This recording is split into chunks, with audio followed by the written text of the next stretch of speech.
tên Duy Khánh à. Dạ, chào anh ạ. Có lẽ là hôm nay mình sẽ không ghé Nha Trang và mình sẽ đạp luôn đến Diên Khánh để nghỉ ngơi, để ngày mai bắt đầu chặng leo đèo. Bây giờ mình sẽ đi vào suối theo đường trụ gỗ. Nhưng mà hành trình này là mỗi ngày mình đạp cả 100 cây, nên là các cơ khớp và gân cũng hơi đau nhẹ. Xin chào các bạn đang đến với Phượt TV và chúng ta đang có mặt tại khu du lịch Làng Nhỏ thuộc huyện Diên Khánh, tỉnh Khánh Hòa.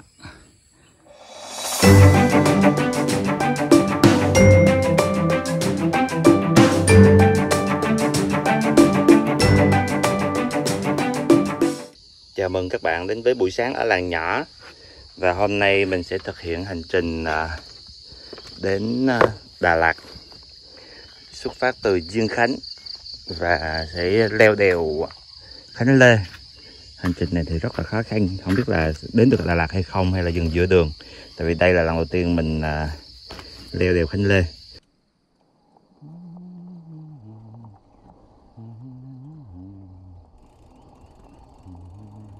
Buổi sáng trên bờ đập không khí mát mẻ trong lành các bạn ạ, rất là dễ chịu. Nhưng mà trời rất là nhiều mây, báo hiệu một ngày chắc là một ngày mưa. Ôi, trên mặt hồ mình thấy lắm tắm nước rồi kìa.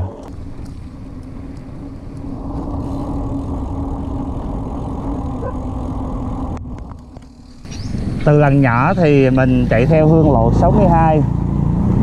Bây giờ đã gặp và được quốc lộ 27. Tiếp tục hành trình Đà Lạt.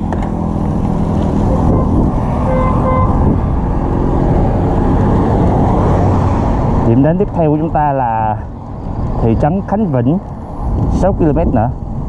Sông Khế này chúng ta sẽ vào trung tâm thị trấn Khánh Vĩnh, một huyện miền núi của tỉnh Khánh Hòa.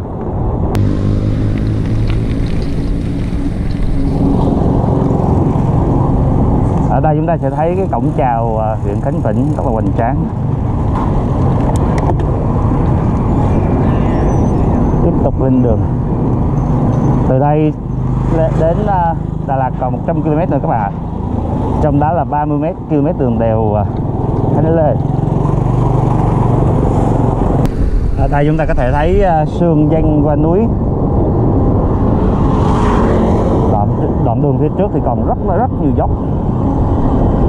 Và cả một con đèo dài hơn 30 km.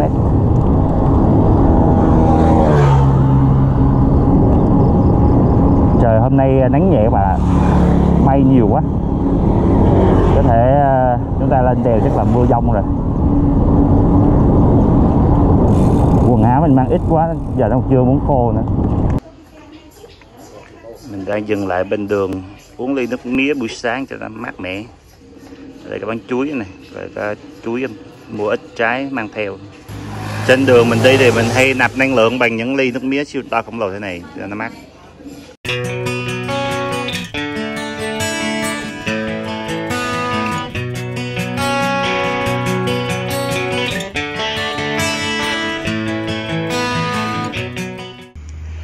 Xin chào các bạn đang đến với Phượt TV và chúng tôi đang có mặt tại chân đèo Khánh Lê. Bây giờ chúng ta sẽ tiếp tục hành trình từ Khánh Hòa lên Lâm Đồng, vượt đèo Khánh Lê 29 km. Đây là một trong những con đèo khó mà trong hành trình này chúng tôi sẽ vượt qua.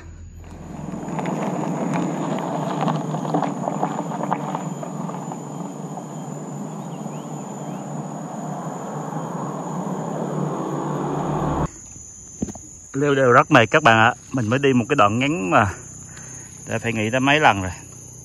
Rất mệt, rất mệt. Ở chỗ kia thì người dân đang làm một cái láng bán đồ bên đường.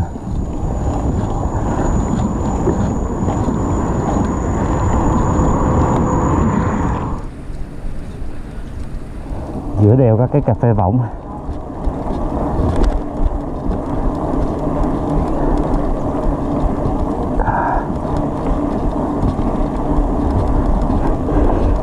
Mệt quá các bạn ạ.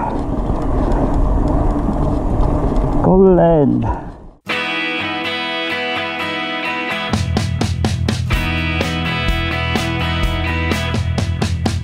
Gần đến độ cao 500m thì giữa đèo có quán cà phê.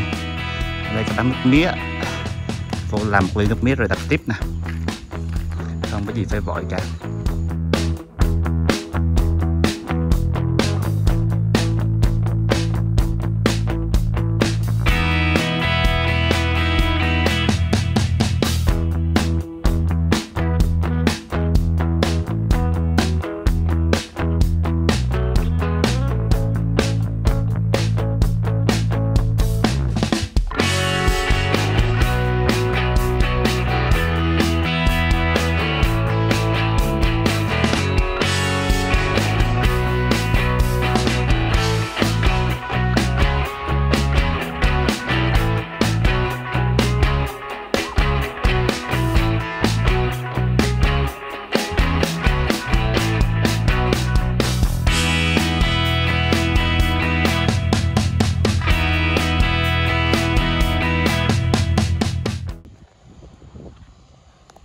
Các bạn có thể thấy trên mặt đường này là những cái vạch sơn chữ cổ động.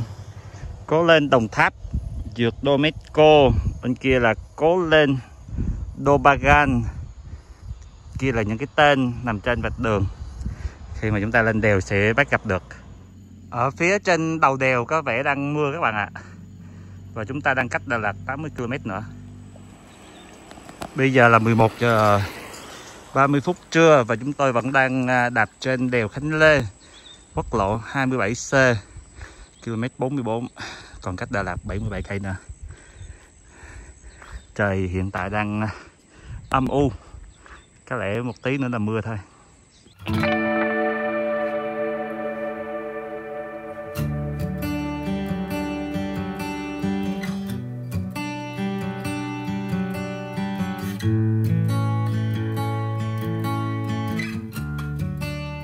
Còn vài trăm mét nữa thôi là mình sẽ lên được đến với độ cao 500m, nhưng mà rất là mệt các bạn. Đi đạp mới cảm nhận được. Thứ nhất là cái bánh xe của mình dòng MTB nên là cái bánh rất ăn đường, cái vỏ. Xong rồi mình tìm mua một cái vỏ khác nhưng mà không có. Đó mình muốn mua cái vỏ đường trường để mà đạp đi đường dài. Cái vỏ này thì ăn ghê lắm. Các bạn thấy đó, ở đây có rất nhiều biển báo dốc xuống liên tục nên là cái việc đi lên cũng rất là mệt. Các bạn có thể thấy quang cảnh ở đây.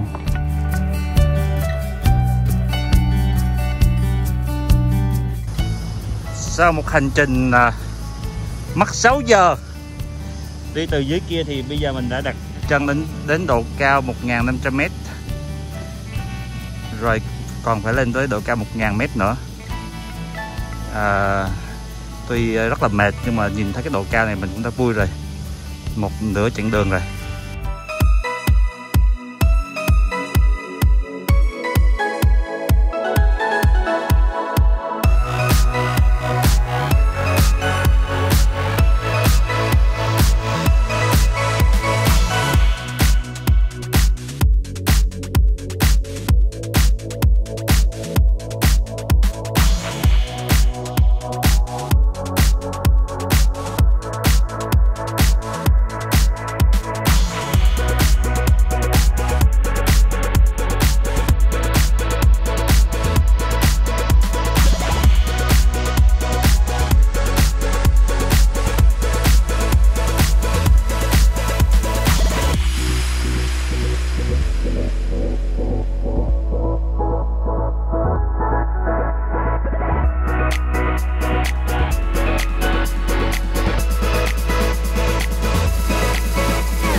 Với xe MTB thì đi đèo mà đặc biệt là kiểu đường trường như thế này thì cứ chậm chậm tà tà mà đi thôi, chứ muốn có vội cũng không được.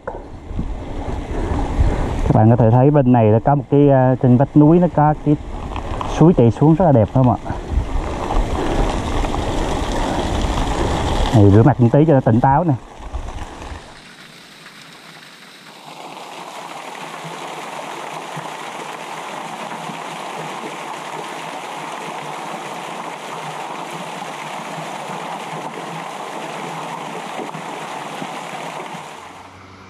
Các bạn thân mến, bây giờ trời rất là nhiều mây, càng lên cao thì mây đen rất là nhiều. Chúng tôi đang dừng chân bên đường ở một biển cảnh báo đường đèo quanh co, lái xe chú ý. Từ đoạn này chúng ta sẽ bắt đầu đi con dốc lên thẳng một dốc 1000 mét.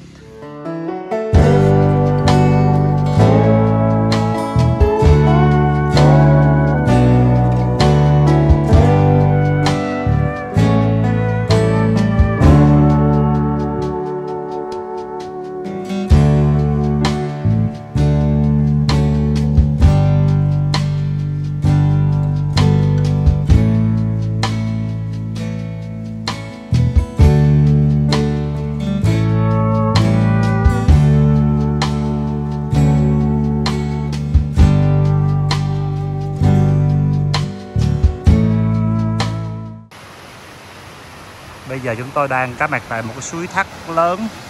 Ở đây từng gây xói lở. Hàng năm thì vào mùa mưa lớn thì tại đèo Khánh Lê hay diễn ra sạt lở các bạn ạ. Nên là phải thường xuyên gia cố. Chào mừng các bạn đã đến với Phượt TV.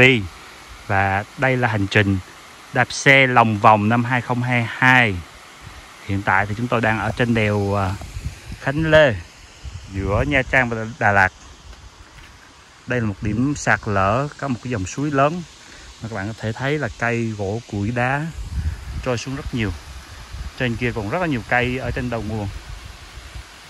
Mình đứng đây nghỉ ngơi một tí và tiếp tục hành trình. Vậy là chúng tôi cũng đã đặt chân đến độ cao 1000 mét so với mực nước biển. Một hành trình rất là gian nan và còn một chặng đường dài phía trước nữa các bạn ạ. Hiện tại thì mình đang ở cột mốc cách Đà Lạt 65 km. Và chân mình bị đau quá. Trời cũng đã gần tối. Nên chắc có lẽ là mình sẽ đón xe nào đó để mình đi về lại Đà Lạt.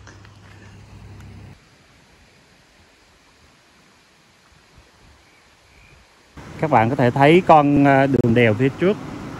Còn một đoạn nhấn nữa thôi, nhưng mà thực sự chân mình bây giờ nó đau quá rồi.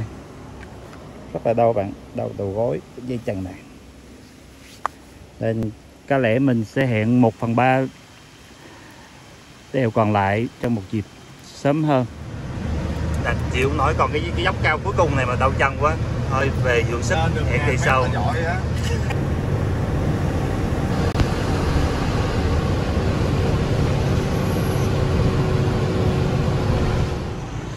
Vậy là cuối cùng mình và xe đã về tới Đà Lạt nhờ trên một chiếc xe tải chở hàng về.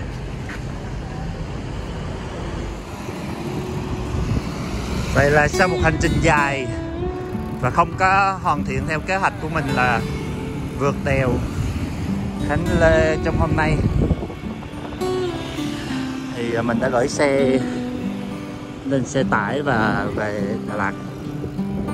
Chân còn rất là đau. Mình đón xe tải giữa đường, rất là may mắn là gặp trúng một chiếc xe tải mà họ chuyên chở hàng, nên là xe được bảo quản rất là ok. Được ngồi nói chuyện với các anh rất là vui. Và lúc mà lái xe mình có ngỏ ý gửi tiền cho các anh, nhưng mà các anh từ chối.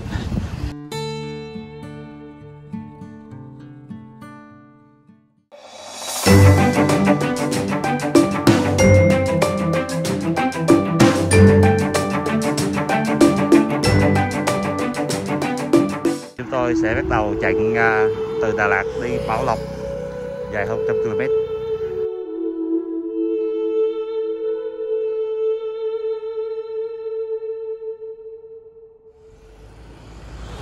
Sau 8 tiếng đi đường, rất là nhiều lần phải nghỉ tránh mưa, thì bây giờ mình đã có mặt tại thành phố Bảo Lộc.